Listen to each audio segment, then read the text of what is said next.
therapy dudes. Take away your stress, put you in a good mood. If you had them over, they would eat up all your food. It's time for therapy dudes. Dan Fox, Andre Karkamaz, here coming at you with Therapy Dudes. We are sponsored by Boulder Psychological Services. Andre, it is a great day today. Oh, yeah? Oh, oh yeah. Okay, I've been tell me. waiting for this for a long time. I'm excited. Yep. Oh, Today, God. we are celebrating episode 66 and episode 67. Oh, no. Oh, that's why you're excited. What episode is it? 6-7. What is this? What is this 6-7 stuff? What is this? It's I like believe it originated from some song, and then a kid online said like 6-7 with his hands kind of facing upwards, going back and forth, up and down. Oh. And it just went viral for no good reason, but because there's like no meaning to it. There's nothing deep, but because it comes up so often when people are just like, in class and counting or doing math or whatever, anytime somebody says 6-7, people are like, 6-7, 6-7. And it just has been something that I think started as a middle school viral thing, but then it just kind of spread to the point where, like, parents were picking it up to feel cool. That's how I jumped on board. And then it's got like a cringe factor. Yes, I feel it. The people that were, sort of the recipients of it would just feel all cringy about it. And now it's kind of bled into like elementary schools and all aspects of culture. South Park. Yeah, I typically try not to follow fads created by middle schoolers and elementary schoolers, but I can see why you would. All right, we'll give you two stars. Okay. Although I was going to try to tee off on that when you said it, so I'll self-own a 2-star there. Okay, we get a 2-star. Two out of 5. We're still in the 5-star. Yes. Or is it 3? Yeah. Okay. So that was really bad. As pulling viewers into that one, we rate each other on a 1 to 5-star scale based on how good our disses are of the other person. They got to be, related and brilliant to get a 5-star. And I just can't seem to get past come out 2 of left stars. Field. Right. You're stuck in the 2-star zone. Constantly there. You had a 5-star one. It's been a minute, but it's been a minute. So, all right, Andre, at the end of February, I'm going to be doing a talk with Penn, right? Crushing anxiety, and okay, I'll be there with you. Yes. Remember, we're going out to breakfast beforehand, right? Unless so you don't have anxiety. It starts at 9, right? So I don't have anxiety. I want to have something to look forward to. Starts at 9. We're going to have to do breakfast pretty early, somewhere near Dawson, but we'll set that up as it gets closer. We got a couple weeks. Although we have front-loaded a bunch of podcasts onto the release schedule, so by the time people are hearing this, it might be right around the date of the actual workshop. I see. The way to crush anxiety is through mental fitness. And mental fitness is about having practices that keep us mentally fit, the same way we need to have practices and habits that keep us physically fit, right? It's not enough to eat a salad once or go to the gym once. We have to tend to that stuff regularly, right? To be, well fit and to have a good fitness plan. Likewise, with mental fitness, it's not enough to do a breathing technique once, go for a walk once, talk to a friend once, whatever it is. We've got to have some strategies in place that we have practiced so that they become tools in our toolkit that we can use skillfully when situations come up that we need to navigate, that are, tough on our nervous system, tough on our relationships, challenging to our mood or our thinking And having that dialed in is very important. And there are five pieces, five components of a tight mental fitness plan that I'm going to be bringing up in the Look at talk, you. right? Five concepts. Wow. Five. Um, Wow. we're Okay. going to focus on four of them today. Oh, you couldn't make all five today. Well, we can get into the fifth. We'll see how fast you go through them because this is going to be, we're going to be tightening up your systems on the first podcast. And then for podcast 6, 7, we'll Oh be no. tightening up my systems. Okay. Let's jump into it. Okay. So the first three mental fitness components are about the times of day where we typically go into a kind of negative headspace and overthink things and stress ourselves out and get anxious and then grab our digital pacifier if we don't have a nice strategy, a plan, a sort of like structure to the time. So these three times are the beginning of the day, the end of the day, and a transition where we're going from some sort of structured activity where we're having a flow or a focus to something that's less structured where we find ourselves going, what should I do now? Okay. So we're just going to take this from the top Okay.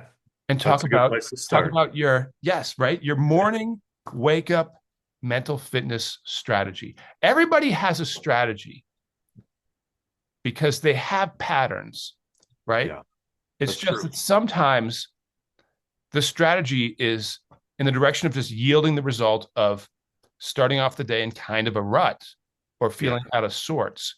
But there are definitely, regular routines and habits. If we were to like track somebody for a couple of weeks, we'd be able to describe what they basically do. So, what do you basically do? What did you do this morning?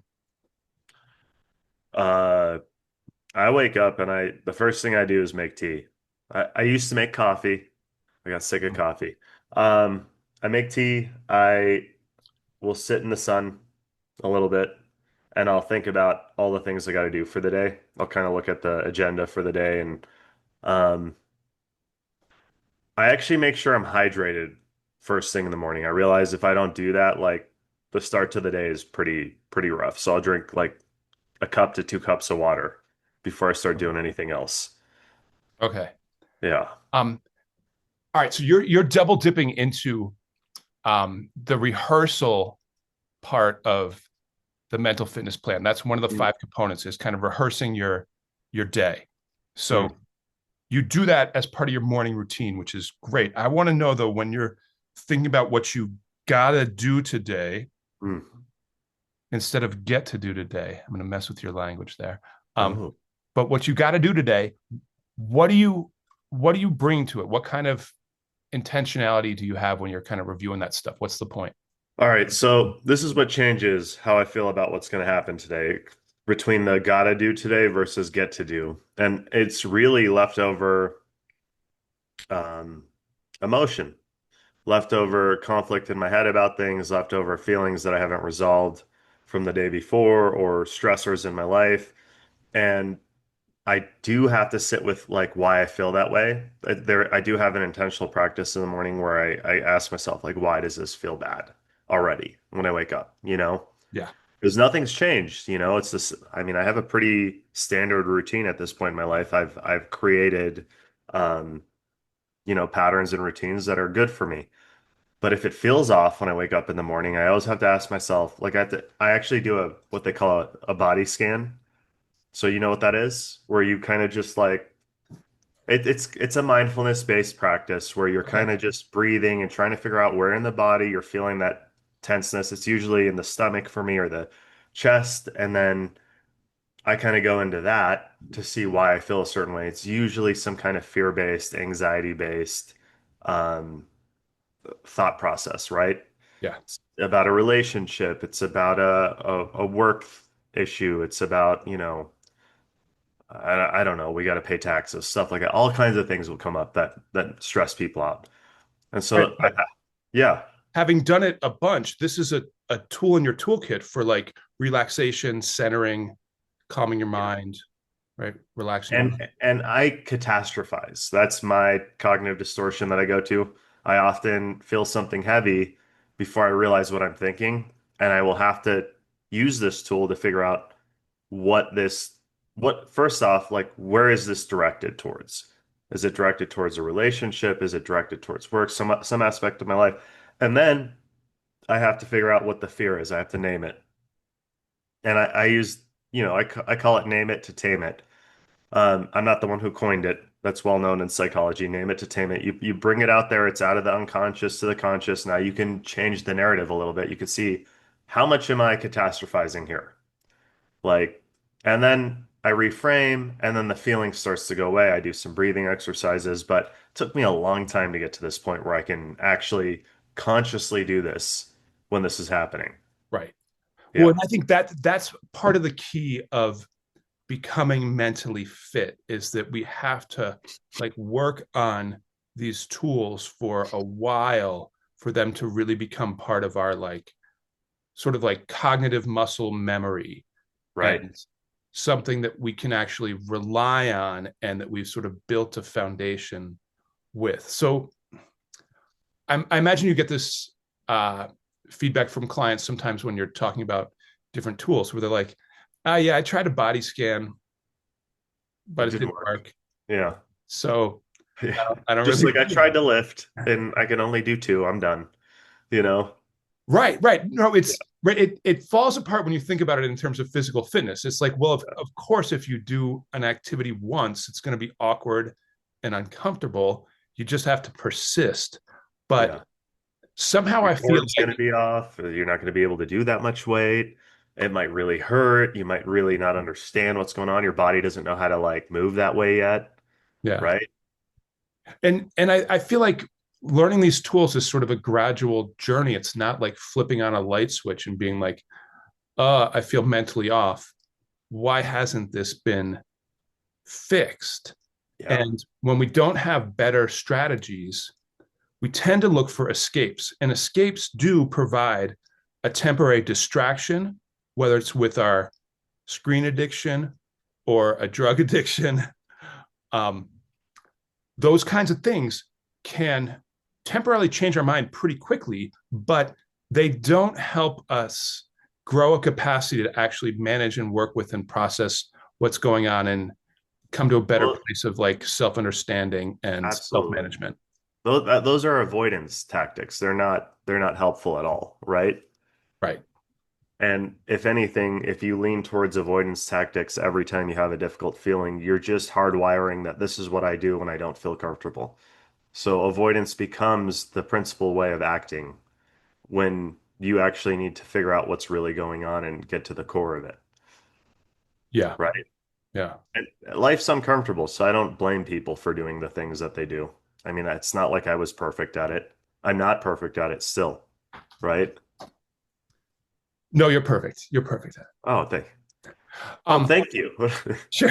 So, all right, I don't think we should go through all of these different techniques and mess with all the different components of it for you. I think we can focus on the morning one with you, and then maybe we'll focus on a different one with me in Sure. episode 6, 7. And Oh, the the question I have for you next is yes. about what does it look like when you're not using your strategy and you're just kind of like the day starts off on the wrong foot. What's that pattern all about? Energy drained immediately. I Energy. don't have energy throughout the day. For me, I'm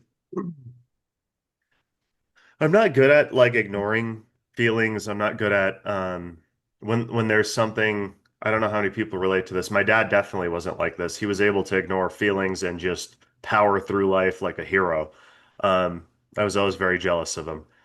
But if I have a feeling and I just let it sit, it becomes this black hole that just drains my energy from the beginning to the end of the day. I have to acknowledge what's going on and I have to figure out what's stunting me for the day. So it's not a good feeling. I mean, I'll feel tired. My brain will ruminate on a lot of things that make no sense to ruminate on because what's actually happening is the brain when there's a feeling and the emotional side of the brain and the amygdala takes over, the brain is constantly scanning. It's scanning for threat. This is why we ruminate on things that don't make sense sometimes. We're like, why is this even something I thought about for like 20 minutes?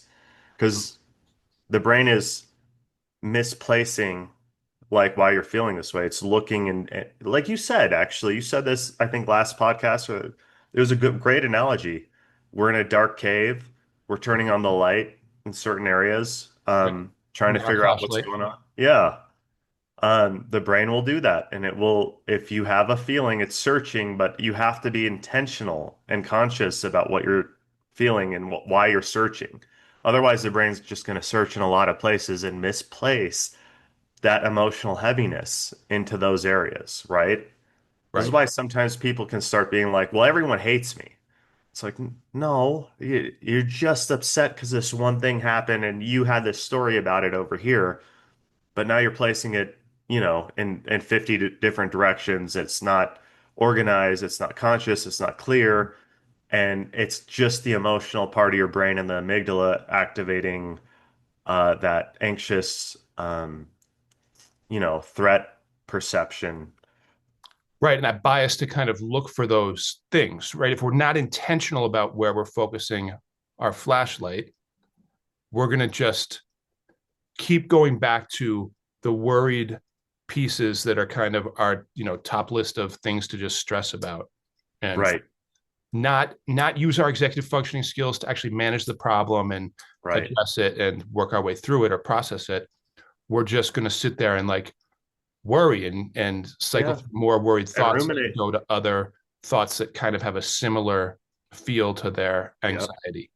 And that's why we lose a lot of energy. But I think mental and emotional energy is like so much more draining than a physical workout that was really hard. Because Yeah. you could get your energy back after that pretty easily.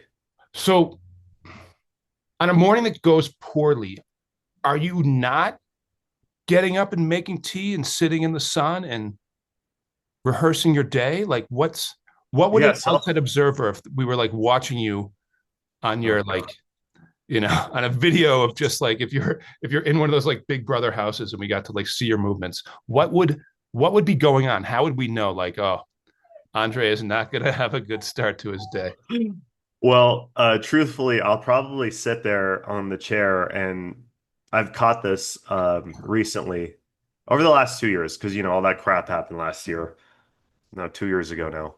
But what would happen is you'd probably just see me sitting there calm, but I'm kind of zoning out, you know, because I'm not being intentional. I'm probably spending 20 minutes sitting and looking at a wall. I don't know, but I'm like in my head, right? Thinking about things. But nobody's around, so I don't care about what I look like, and maybe I have the phone, maybe I'm scrolling. Scrolling's a bad sign for me early in the morning if Sure. I'm on YouTube videos or whatever. Um, and then maybe I'm not jumping straight into like self-care routines like I won't brush my teeth right away, or I never leave the house without brushing my teeth in the morning. But, usually I get up and I do all this stuff like excitedly, like I'm excited to get ready for the day. But you'd probably notice that I'm not very active. That would be the first thing you'd notice. You'd be like, what is going on in that guy's head? Oh, okay. Okay. Right. Yeah. Just kind of staying in your bed or just going to the couch and Yeah, sitting on the couch, sitting on a chair, maybe I have a cup of tea next to me, but still it's just I'm an early bird, so when I get up, I like to start the day. I like to go get stuff done. And if I'm not doing that, it's usually because I'm in my head about something that I can't figure out and I'm not using the tools that I described, which okay. doesn't happen too often. Um, what do you think would be do you need to tighten up your optimal morning strategy or do you feel like you've got it dialed in? I think I need to Excellent. tighten up my evening strategy. Your evening strategy. Yeah. All right. We're going to dip into evening strategy more on the next one, but I just want to hear what you feel like is missing from your evening strategy before we wrap. Like I'm talking about like a check-in in the morning with my thought process. I'm doing a body scan. I'm figuring out why the fear is up there. I think a lot of times by the end of the day, and I'm sure a lot of people can relate to this. I wonder if I have done right by myself and others. I wonder if I've like, I don't know, moved closer towards my goals, being a good father, being a good friend, being a good therapist, um, taking care of myself, making sure I'm making my dad proud. Those kinds of things pop into my head at the end of the day. Right. And I think there's a little bit of abandonment I have because I'm exhausted by the end of the day. We work a lot. We have a lot of obligations as parents um and I think about certain people that are in my life and this is just me, but I wonder if I've like done enough. And that's been something in my head since I was a boy. Yeah. So I Um, need to have more compassion, I think, or something. right. All right. Final question about this. Do you, when you're rehearsing the day in the morning, Yeah. do you go through those? Have I done enough? Have I like contributed to the world? Have I like bettered the, like, are you thinking about those things in terms of like when you rehearse the day, you're like identifying places where you want to show up in a certain way so that at the end of the day, you can answer like, yes, I have. I always think about that. I, Okay. I really do. I wake up and I'm excited to start the day. I have a lot of energy typically. I want to, yeah, I mean, maybe I'm saying this because my father passed away within the last 3 months, and I'm just thinking about life in a very different way. Maybe if you would have asked me this a couple months ago, something different would be coming out of my mouth. But generally, that's who I am. Yeah. And I think because of the grief I'm going through with the client that passed away in June and my father passing away recently, I've been looking at life in a very different way. And I think that I wake up excited to make a positive impact, but we don't always show up the way we want to, even if we want to, like sometimes it's hard to understand why people act the way they do, or it's hard to have patience, or you know. So by the end of the day, it doesn't matter how great my intentions are, I fall short and I just ruminate on those things. It doesn't matter if I notice even if I've had like a killer day with clients, I feel like I did really good as a father with my daughter. I've had a great conversation with a friend like you. I still feel there's something that I got to work on at the night, to say like you did good enough. You don't have to focus on the things, I have a little bit of a rumination issue. I would assume that that's what it is. You don't have to focus on the things you didn't do perfectly, and we'll keep going, Yeah. you know? All right. As an invitation, Okay, let's hear it. when you're rehearsing your day in the morning, as an ending piece, Hmm. perhaps talk to that future self and let them know that, hey, later on tonight, your willpower is going to be down, your energy is going to be a little down. There's going to be some like, obstacles along the way, but it's okay. You've done good enough. You're a good man. You're putting your intentions out there in the world. It's not always going to land perfectly, but the journey has been sufficient and you've made a difference for people and you can relax and let yourself like feel peaceful knowing that those thoughts are going to come up, right? And the like insecurities and the sense of abandonment and that it's never enough, right? But just Yeah. be ready for them and let God, them you know me so let them well. go. And I'm just repeating right back to you what you said like 2 minutes ago. But I feel Okay. like I do know you, right? We know each other very well. Yeah. But I I think you can like try to envision how to relate to that differently in the morning when you have that like energy and momentum and Okay. envisioning like capacity, Yeah, right? I could try that. I never think about that. It's kind of this like looming, uh-oh, here it comes later on in the day, but that makes sense.